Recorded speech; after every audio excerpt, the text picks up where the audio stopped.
Hello, I'm Tony Horgan. I've created this video as a companion to my book Korg Volca Modular, The Expert Guide.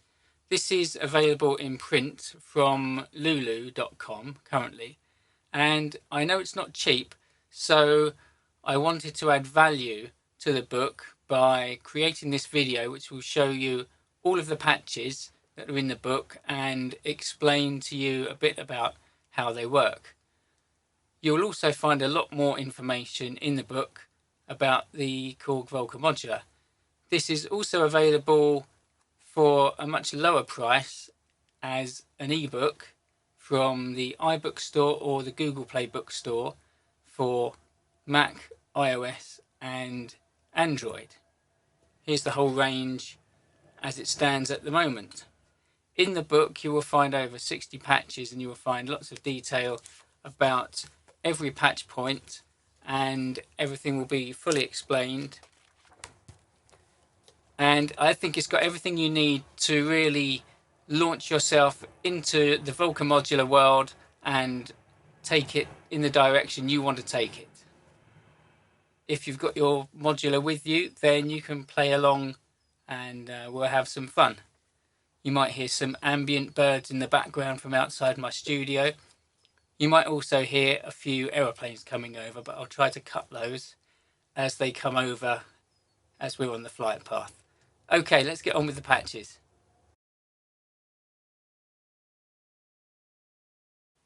This patch is called Talking Droid and it sounds like this.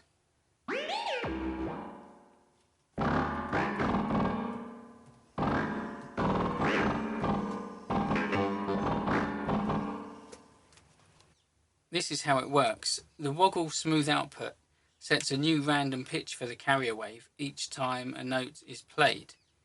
Because we're using the woggle smooth output, the pitch slides from one position to the next as a note is triggered.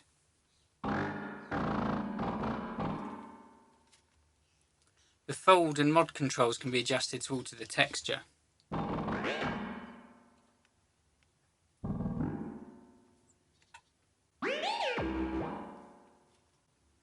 The attack and release controls define a fairly short length for each sound, which can be sustained by holding a key.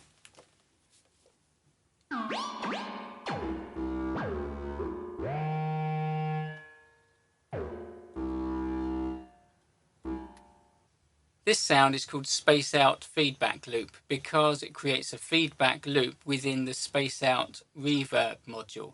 When we connect the output to the input, there's a looping signal which creates a frequency that we can hear. As we turn the space out amount knob, the frequency within that loop changes. So let's try that. We'll connect the output to the input and then turn the knob. It's not the most pleasant sound, but you can do fun things with it and it's a good illustration of how the ins and the outs work.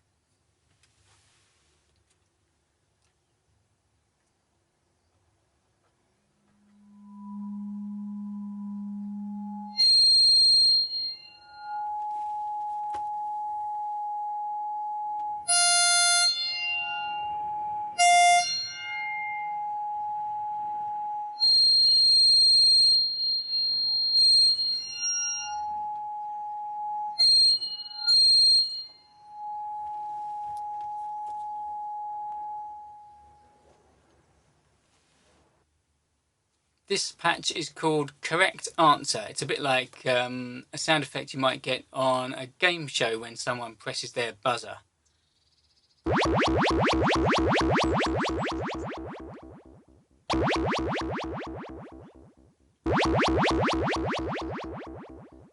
It works by using function 2 to create a type of LFO, a low frequency oscillator, where function 2 triggers itself using the end trigger output connected to the trigger input. So as it completes one cycle of a wave, a trigger is sent which makes the process happen again. So you get a continuous wave from function 2 instead of just having a one-shot wave.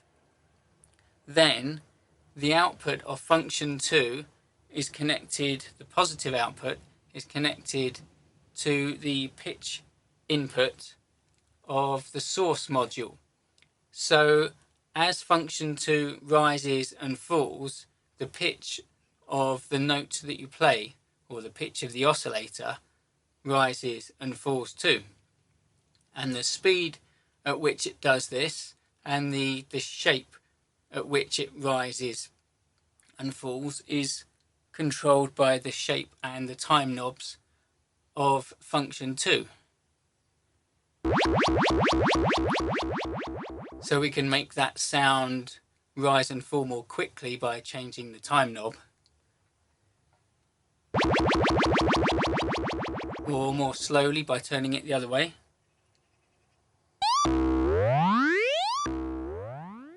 And we can change the kind of shape of the function 2 wave, which will change the shape of the wave of how it rises and falls using the shape knob.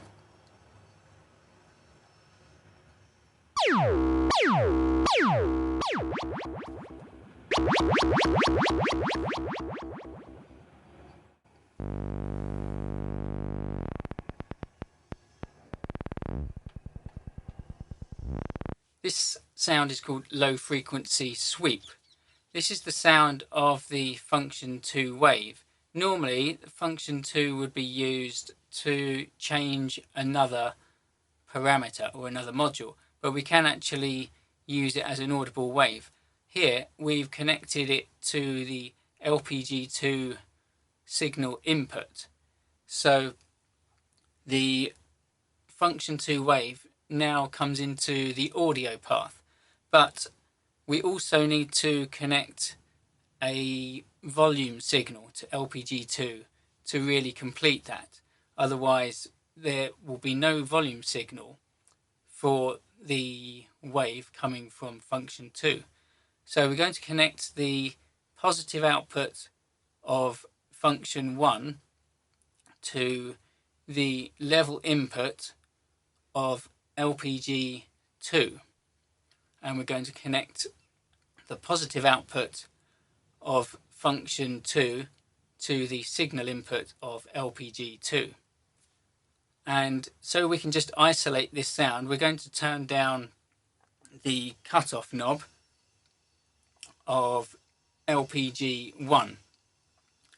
So all we're going to hear now is the sound of function 2, and we can change that sound using the shape and time controls, but mostly the shape, and you'll get this very low frequency clicking kind of wave, which can be very deep, and the clicks can make it audible on smaller systems.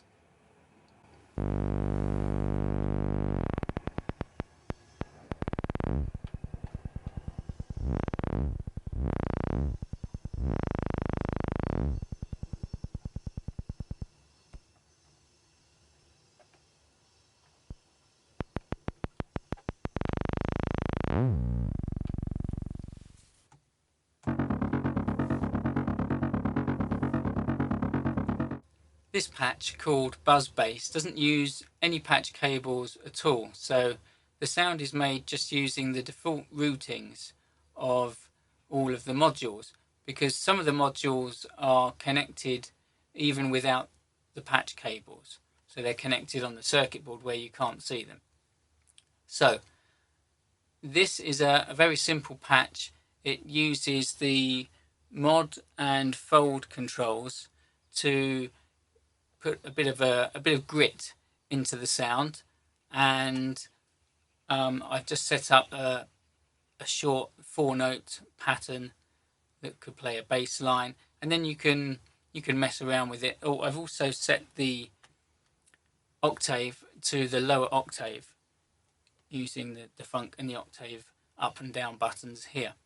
So when we play this, we'll hear this kind of buzzy bass line sound, and you can use other controls to change it. Maybe if you're going into a transition, you could use some reverb or use the ratio to change it from a more bassy sound to a more higher frequency sound as you come up to a crescendo, maybe then bring it straight back to a bass line.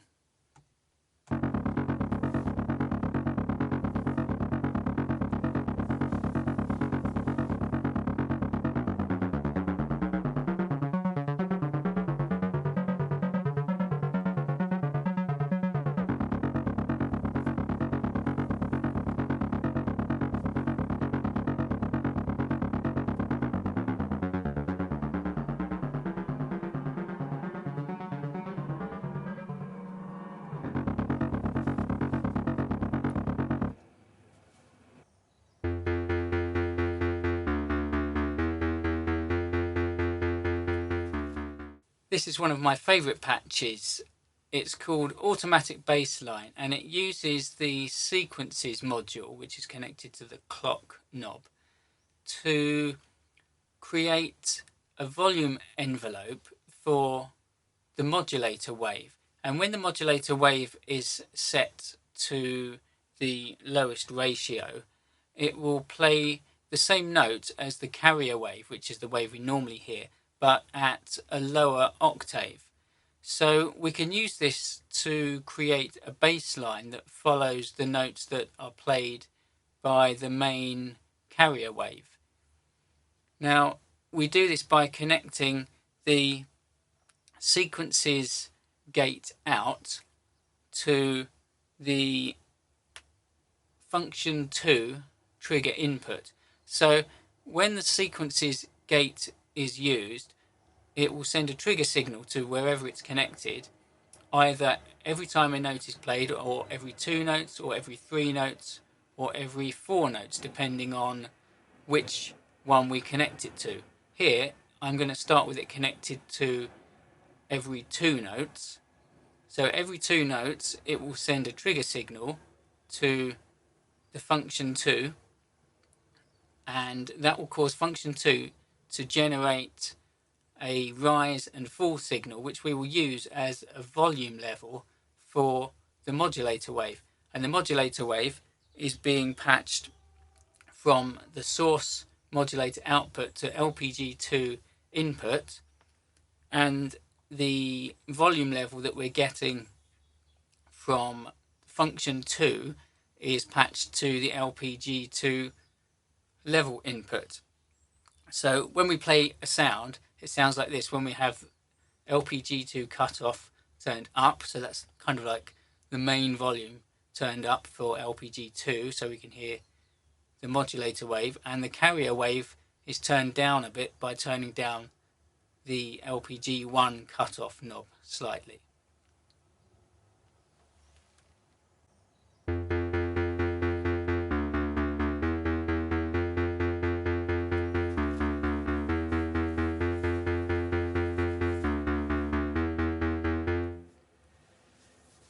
We can change the connection on the sequences module from 2 to 3 and 4, and then you'll hear the bass note is being triggered at a different point in the pattern. So not every other note, but every 3rd note or every 4th note.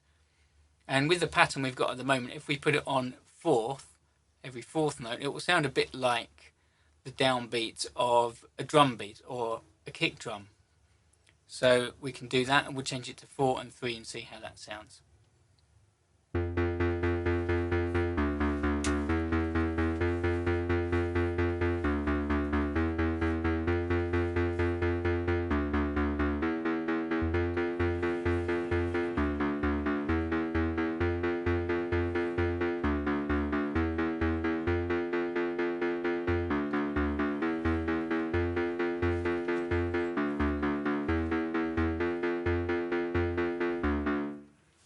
This patch is called Automatic Player, and it will play itself when all the connections are made.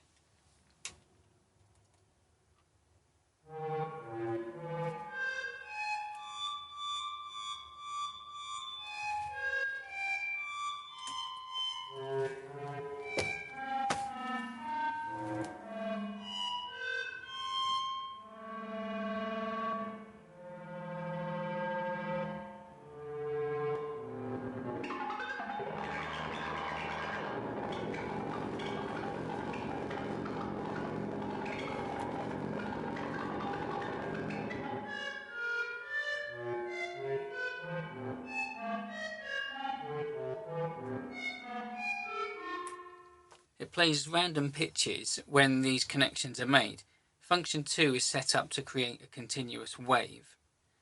The function 2 end trigger output is sent to the function 2 trigger input via the split module. The function 2 end trigger is also sent to the woggle trigger input. So this sets a new random pitch for each cycle of the function 2 wave, because the woggle stepped output is sent to the source pitch input. The function 2 positive output is sent to the LPG1 level input to provide a volume slope for each cycle of the function 2 wave.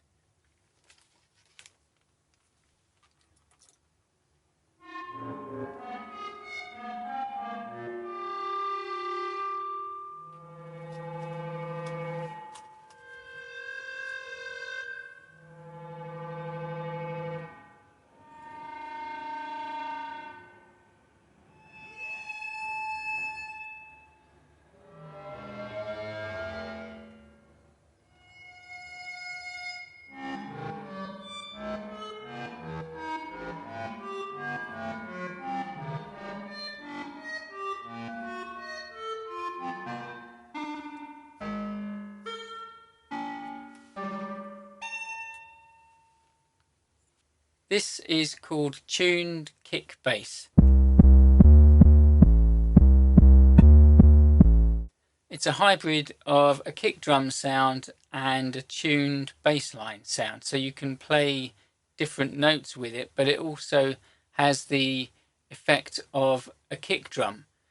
It uses the modulator wave for the main low frequency wave that we hear, and it also has a very fast downward pitch slide just in the attack section to give it a bit of a click at the start to allow it to come through other instruments and in a mix. So it sounds like this.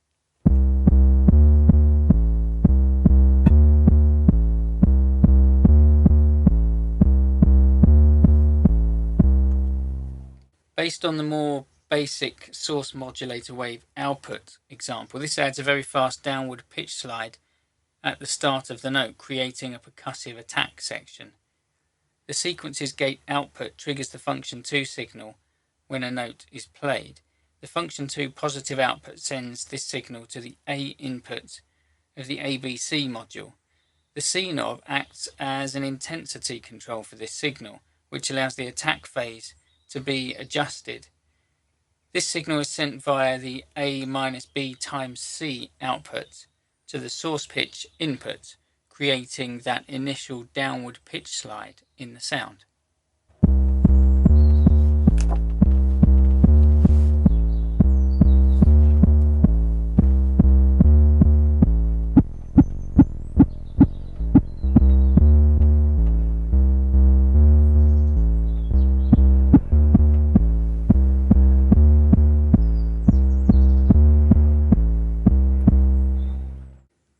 This patch is called Brain because I think it sounds like a brain.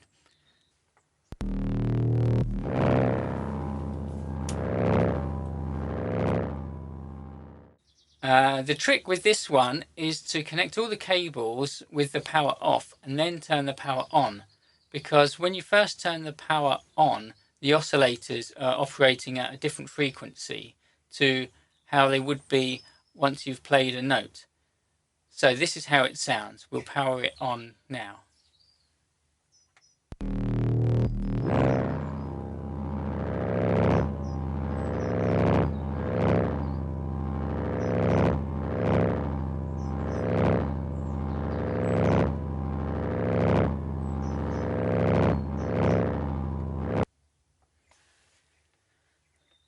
A constant volume level is created by connecting the utility A plus B times C output to the LPG1 level input, where the C knob controls that volume level. This allows the carrier wave to be heard without playing a note. The woggle module is triggered each time function 2 completes a wave cycle. This sets a different waveform shape for each cycle of function 2, which creates a subtle organic change in the pulsing of the sound as it plays. The function 2 end trigger output is required to loop function 2 to generate a continuous wave, and also to re-trigger the woggle module. So the function 2 end trigger output is connected to the split input 1 and then sent to those two connections via the split output 1A and 1B. There are two main changes to the tone in the sound: the fold amount, which is varied by the function 2 positive output, and the space out amount, which is varied by the function 2 inverted output. As the fold amount rises, the space out reverb amount falls, and vice versa.